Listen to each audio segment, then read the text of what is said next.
away. Okay. My name is Muhammad Naveed Zafar. I recently completed my PhD from University Savoie Mont Blanc, University Grenoble, Alps, France. Today I will talk about the landslide paleotsunami and Seiches modeling in confined basin in lacustrine environment. I want to divert your attention a little bit toward the lake tsunamis.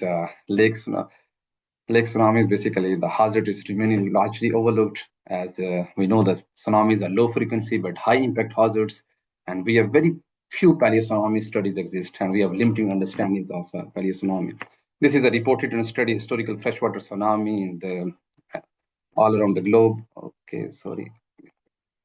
So here is the pronounced example from the Swiss lake Geneva in the 6th century event that it was 13-meter high tsunami because of the underwater landslide delta collapse, and it's also inundated the Geneva city. And this is a recent example from the latest 2014 tsunami that was landslide tsunami. It was 60 to 80-meter run up, but fortunately there was no population around the lake, so it was all fine. But you can imagine if such scale of tsunami happen in pre-alpine lake, that would be disaster for the community because they are densely populated and all around we have these cities in the lake.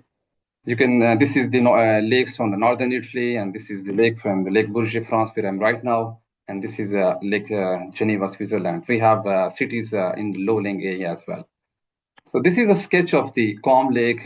We have continuous sedimentation coming from the river, and they piles up on the deltaic slope, and some sediments coming towards the deep basin, and we call it continuous sedimentation. And for example, if we have the event, for example, the earthquake, because of earthquake shaking, we can have subaerial landslide, we can have the delta failures, we can have the lateral slope failure, and most of the time, landslide deposits close to the slope toe, where we have the gentle slope, and some sediments go into the deeper basin we call as event layer. But sometimes they come all the way and make thick megaturbidites in the deep basin. So basically, what geologists do, they collect the seismic reflection data to study these event layers, and they collect the coring, and they use the lake sediment as environmental and geological archive. But the question here is, does these event layer indicate also the past catastrophic tsunami or not? So this was a question to study these lake tsunamis, but the problem was the source uncertainties because we don't have the measurements. All we have the geological records. And that's why the tsunami validation was highly required. We can validate the tsunami runoff with the historical records or with the archaeological records, or we can validate with the onshore tsunami deposits or with the backwash deposits. These are the price we can validate the tsunami heights. So I will start from underwater landslide tsunami, underwater landslide modeling as a tsunami source. We use the GeoClaw model that is basically developed for the cohesive landslide, and it's developed by the Kim Jawan, and also thank you for him to supporting me through my PhD. And this model is a depth average 2D model that's based on the Hushkal-Bulke rheology, and it's solved under the CLAPAC framework. It's the flow basically divided into the two layers. We have the plug layers where the flow is defined by the yield strength. When we have the shear stress is less than the threshold yield strength, we have no deformation, it's behave like a solid. And when it's exceed this limit, and we have the deformation. And we also have the remolding, like decrease the yield strength during the deformation, and it's also taken into account the hydrodynamic friction, like viscous drag and added mass. And for the tsunami generation, we couple it in one way, and like the landslide evolution is incorporated as a time-dependent mathematical changes as GeoClaw as a detour profile. So this is a framework that I followed during my PhD. So we reconstruct the underwater landslide geometry using the seismic reflection data or bathymetry data. And sometimes we have the clear score in the bathymetry, and we just interpolate it, and we play with the contour lines, and we constrain the volume by using the volume of the final deposits. And sometimes we don't have the clear scar. For example, in case of delta collapse, sediments are coming, and we don't have the clear scar, but we follow the erosional features. And we do the landslide dynamic modeling using the GeoClaw model. And when we have the run-out distance and final thickness, we validate it with the seismic and the core data. And after the validation of landslide modeling, we go for the tsunami modeling using the GeoClaw, dispersive or the non-dispersive modeling. And when we have the tsunami height, we validate it with these coastal deposits. We go on land and we try to find the tsunami deposits in the direction of highest wave. And or we validate it with the historical records. And also, somehow, we also investigate the wave deposit interaction. So this is the first example. I will show here the Lake Iseo, northern Italy. This is the peri-alpine lake, and this is the very deep, 250-meter deep lakes that where the river is coming from the northern side, inflow and outflow from the southern side.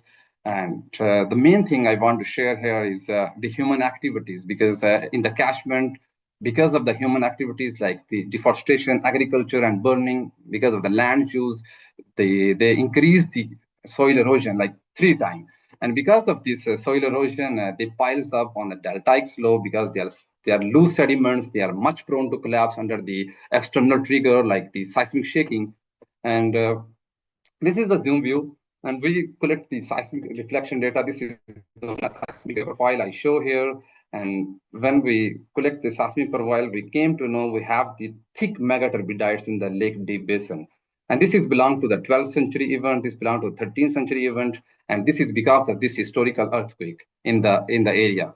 And these are almost 40 kilometers from this lake. And because of this earthquake, we have the big landslides in the Lake Iseo. And it is almost about 62 million of the deposits. And as you can see, this is the interpolated profiles of all the profiles that we have here. This is the interpolated thickness from 1 to 7 meter thick. So what we do, I did reconstruct this landslide geometry, and it's also have the 62 million of volume. So we go for the landslide modeling using the Bing law, and when we have the final deposits at the run-out distance, we validate it with the geological records. This is a numerical results that we get from the Binkla model, and this is the geological results that we get from the seismic profiles, seismic reflection data.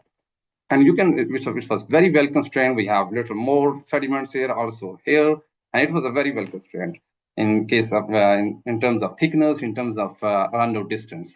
And then we couple the landslide model, Binkla, with the GeoClaw and go for the tsunami simulations. And it's really surprised us because we get almost more than 50 meter tsunami. And it was an unknown event because we don't know about this before. You can see it's inundate the northern part in a seconds. And this Lake Iseo is highly populated. Like we have all around the cities. These are the names of all the cities that we have around the Lake Iseo. This is the maximum surface elevation over the arrival time. And this is the red, we have the run-up height, and this is in blue, we have inundation from 0 to 5 kilometers. And we get about more than 50 kilometers in the northern side. And the inundation is around about 3 kilometers. And it was a huge catastrophic tsunami. And before we were thinking like we don't have know about this, but when we have such kind of simulations, we try to find the historical records, and we find the manuscript from the Vatican Library, and it prescribed that the Lake Iseo were highly overflow during this earthquake, and almost all the people were died that were living around the Lake Iseo. And they also prescribed many castles and fortresses are also collapsed miserably with the destruction of their inhabitants. So it was a very catastrophic event back in the medieval period in Lake Iseo. Now this was the past. Now we have to talk about the future tsunami hazard at Lake Iseo and also in other lakes that are nearby, Lake Garda, Lake Como. And this is a sediment yield from human activities. This is the curve that we have the human-induced erosion in the Lake Iseo catchment over 2,000 years. And this was the 6th century. We have the earthquake and we have the landslide in the Lake Iseo. And after we have about 600 of human-induced erosion in the delta. There are piles up and the delta slopes. And we have about 50 meter tsunami, as I show you in the previous slides. And after this earthquake, we have another earthquake in the 13th century, just 100 years after. And I also reconstructed this event, and we have about 13 meter tsunami, and we also validated it with historical records. And after this 13th century event, we don't have the major earthquake in the northern Italy. And this was the final last earthquake about 6 magnitude, and we don't have the 6 magnitude earthquake after that. And you can imagine about 800 of human-induced erosion, and the delta is already overloaded. And if the next earthquake will come in this region about 6 or more than 6.5, it can be the disaster for the community. So human activities was at the highest peak in the industrial era. So, and this is also not the call for the Lake Isio, but also the nearby Lake Lagarda that is even more big and more densely populated. And we also have the landslides in 12th century and also 13th century in Lake Garda. So we also show that this is a global issue because more than 600 lake watersheds show that the human-driven soil erosion globally is now at its highest level since the industrial era. And we conclude that the human activities worldwide increasing the erosion, and because of this, the deltas are overloading and they are increasing the susceptibility to collapse under seismic shaking, or they can also collapse spontaneously. And we have high tsunami hazard. And this paper is under review in Nature Communication. Now I will talk about the Seiches modeling. And this was a research question. That's why we go to model the Seiches, because this is the megaturbidite that mostly we found in the lake deep basin. And these kind of deposits where we have the sand in the below, and after that we have the very homogeneous deposit, like they are very much mixed up, no grading at all, and we have kind of you can see like orientation of the wave. It's like they are oriented with the back and forth motion. So we have the silty mud, and then at the very end we have the clay cap, and the upper part we call it homogeneous deposits. But we don't know how are these deposits made. Mostly people say this may be made from the Seiches wave, but if they made from the Seiches wave, what triggers the Seiches wave itself? So because the geologists use these kind of deposit to reconstruct the geodynamics of the past. So that's why we were much interested to know how these deposits were made and if they made for the Seiches and what was the trigger of the Seiches wave. This is the Lake Bourget, where we find the first time these kind of deposits in the deep basin in the back in 1999. So I reconstructed the event in 1822 earthquake that was magnitude 6.0. This is the Cluse Straxley fault that passing north to the Lake Bourget. And because of this earthquake, we have the historical records, and they prescribe that they see the tsunami, 2 to 3 meter tsunami on the eastern shore of the Lake Bourget during this earthquake. And they also show that the overall lake level rise about 1 meter. And the interesting thing, they write that there was oscillation in the lake more than 2 days. And they were at that time they were not aware of what's happening in the lake. Like during the earthquake, the lake was overflowing. And when we collect the geological records, we came to know we have two underwater landslides in the Lake Bourget. That's belong to this historical 1822 earthquake. We have this is the place, landslide slide one. We have the scar, and we also have the landslide deposits here. And this is the kind of slump, and all the deposits remain here. And some sediments we see in the extension of homogenite deposits in the deep basin, and they have a kind of same shape like this. So we do the landslide modeling with the GeoClaw. This is the slide one. This is slide two. Most of the deposits close to the slope toe, where the gentle slope and certain sediments go into the deeper basin. And we validate it with the numerical and geological results. We have many cores in the deep basin, and we have about 6 meter thickness here. And we also get around about 5.5 meter at this place. And we also get about 0.5 at this place, and we get around about 0.3, 0.4 at this place. And it was kind of well-constrained run-out distance. And after this validation, we go for the landslide tsunami modeling with the GeoClaw. And this wave is belong to the slide one, and this wave is belong to the slide two. And we put the synthetic edge to see the time series. The most interesting thing was here too, because in the historical record, they say that there was oscillation in the lake. And in the geological record, we also see the orientation of the wave in the deposits. But in the numerical simulation, there was nothing, because after 2 hours, the wave almost gone and no oscillation in the numerical simulations. That was surprising for us at that time, because before this, we were thinking that landslide basically produced the Seiches wave in the Lake Bourget. Then after that, we decided to incorporate the seismic wave into the tsunami model because before we were not convincing because the seismic wave is the high frequency wave. We were not thinking they can produce the huge tsunami wave. But when we do, we calculate the co-seismic displacement using the Okada model. We also take into account the horizontal displacement on the sloping bottom by doing a coupled filter, and we do the seismic wave propagation in a flat layer medium using the extra model. And this is the gain function solution by discrete wave number theory. And I couple the seismic wave propagation model and the co-seismic displacement with the GeoClaw model as we do for the landslide as a D-topo. So this is a wave that we have because of the seismic wave propagation. This is the first peak. You can see this is the high frequency wave, and this is tiny high frequency wave produce a long period tsunami wave.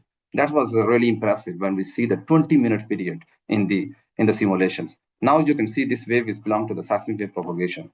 And you can also see the couple of modes with the long periods, but are they really the Seiches wave? Because the Seiches wave form when the triggering mechanism excites the basin natural resonant frequency. So we calculate the natural frequency of the Le Corbusier. This is the fundamental mode, which is about the 20-minute periods. This is the second mode, and the third mode is the 10 and 7-minute period. So when we deconvolve the signal by using the fast alternative filtering, this is the original signals from the earthquake-induced wave. This is the landslide-induced wave. When we deconvolve them, we came to know like seismic wave propagation excites exactly the natural frequency of the Le Corbusier. So this is a 7-minute period, 10 and 20. We get 7, 10, and 20, exactly the same it excites. So that's why we have the Seiches wave in the Le Corbusier. So after that, we couple all the models like co-seismic slim model, seismic wave propagation, and the landslide with the GeoClaw, as GeoClaw can allow the more than one D-topo file. And after that, we extend the simulations. Now here you can see the wave not only belong to the landslide, but also seismic wave propagation. And this is the upper part where we have the tsunami wave dominant. Now, the run-up height was exactly the 2.5 meter that we see in the historical records.